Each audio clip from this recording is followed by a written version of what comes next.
Last week I had lunch with one of our members who told me something that I've been hearing quite a lot lately, which is that he is no longer able to watch the news.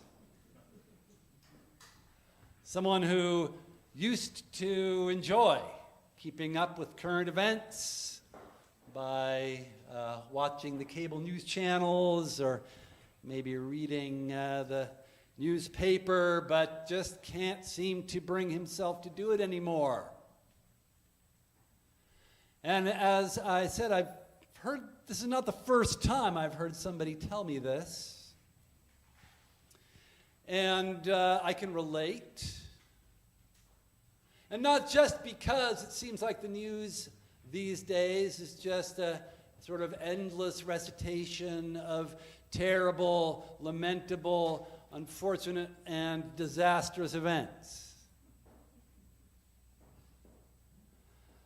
But because the news does not tell us what kind of meaning to make of all of this.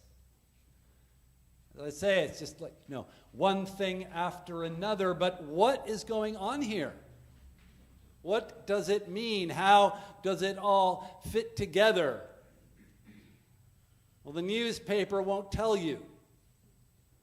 Neither will the anchor on your cable news channel of choice. So people turn to the Bible. Sometimes, though, they turn to it as if it were an alternative news source.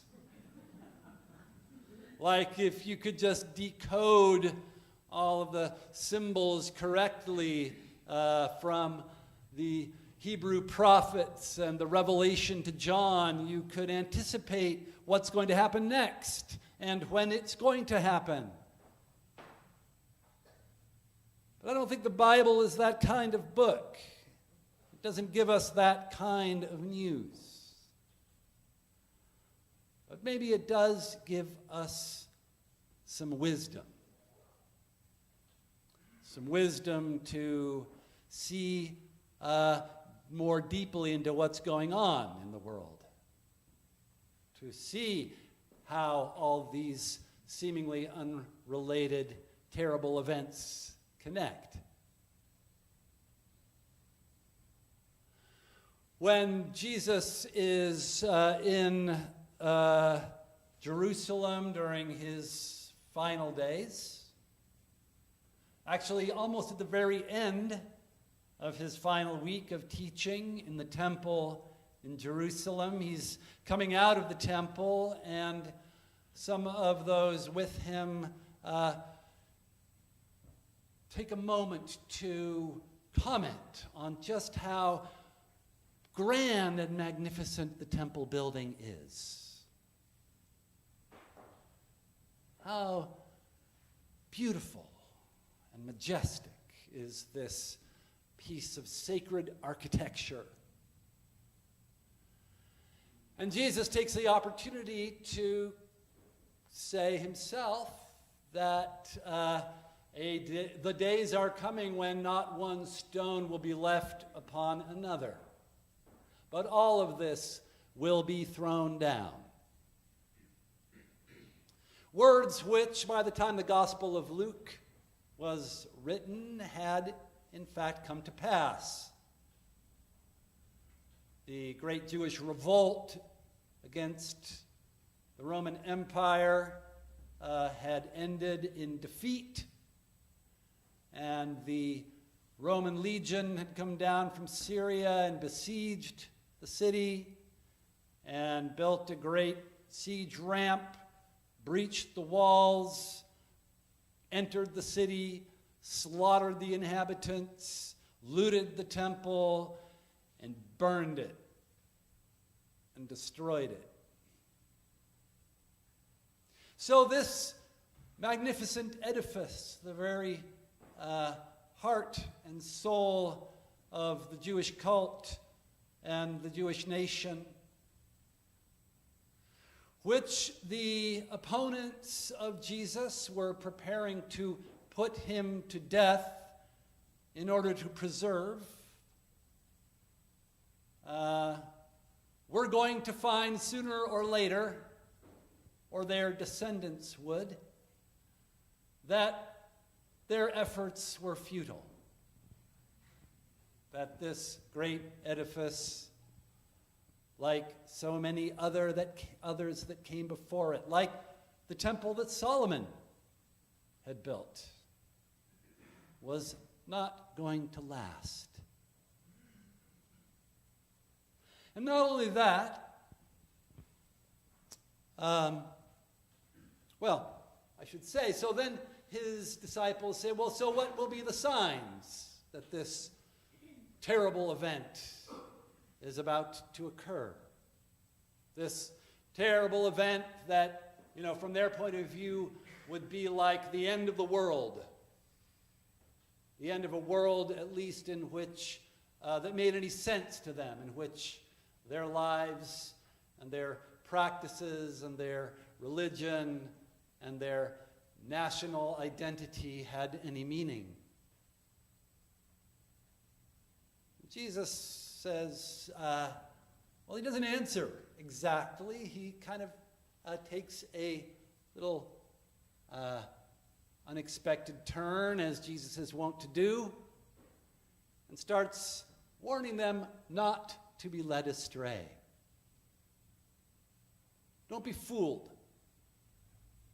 Because people will come along in the midst of all of the turmoil and the conflict, the revolutions and wars, amidst the ecological catastrophes resulting in famines and pestilence, in the midst of the great cosmic portents and signs in the heavens, heralding some awful doom. People will come along and misinterpret these signs for you. They will say, I am the one who is going to restore order, who is going to put things back the way they were before, who is going to defeat your enemies, who's going to reestablish the greatness of the nation. Don't be fooled. Don't be fooled by those who claim to interpret the news when they themselves don't know what's happening. Because the end of the age is coming, says Jesus. And before all these things occur, the only sign that really matters is that you yourselves will be persecuted because you speak in my name. Because those who don't know what's really happening, those who have opposed my ministry from the outset, because they refuse to understand that their age is ending and a new age is coming, one that I have come to inaugurate. Those people will persecute you for carrying on with my teaching, for carrying on in my name, for continuing to live as if this age of the world is passing away, as if the age in which it is justified for a small elite to amass the lion's share of the wealth and power and lord it over the rest of us. That age is ending.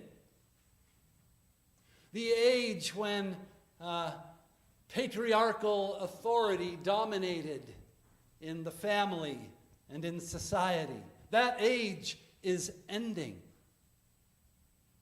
The age of empires, when one nation would vaunt it over others and enslave and subject other peoples for the glory of their rulers. That age is ending.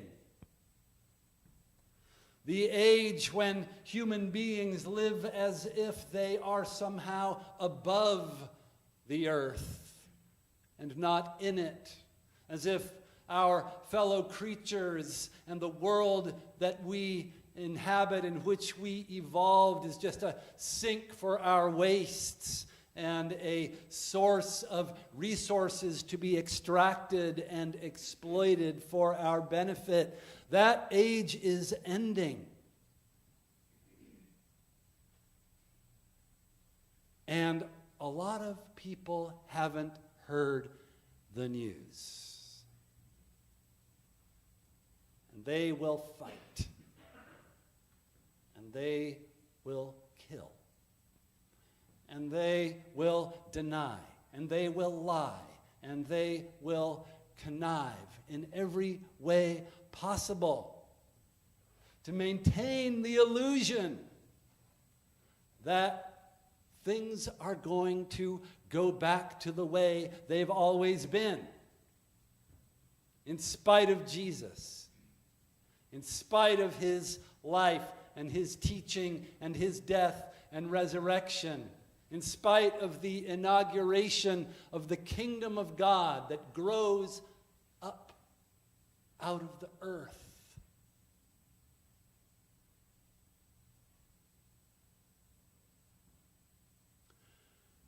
And so,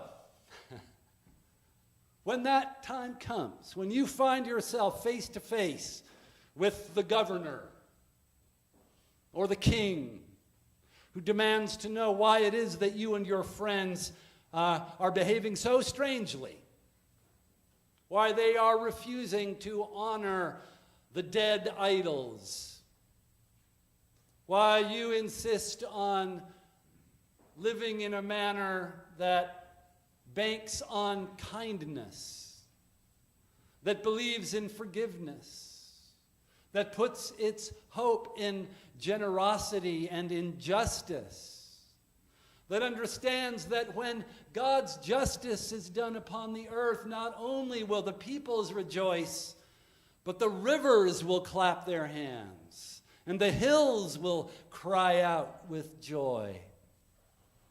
When you stand before the trials, the tribunals, the assemblies that have been gathered in order to judge you and condemn you and put an end to your heretical nonsense, I, says Jesus, I will give you words and a wisdom that none can stand against or refute. A wisdom to keep going. A wisdom to keep my word. And it's not just a matter of, quoting the Bible at people. Don't prepare ahead of time for what you're going to say. But trust me to speak through you.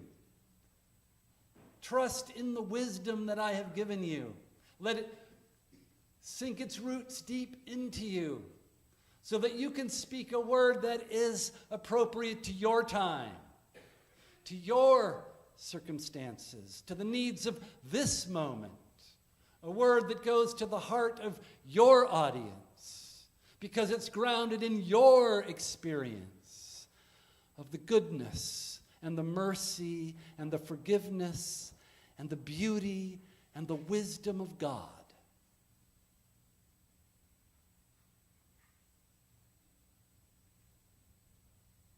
And you will endure you will find your souls in this very moment when you are opposed, in this very moment when it appears that everyone is losing their minds, when everyone's running after people who haven't gotten the news. In that very moment of opposition and persecution and misunderstanding and doubt and fear, I will give you wisdom. That's what my wisdom is for. To give you the power to endure the end of an age and live into the new one that is being born.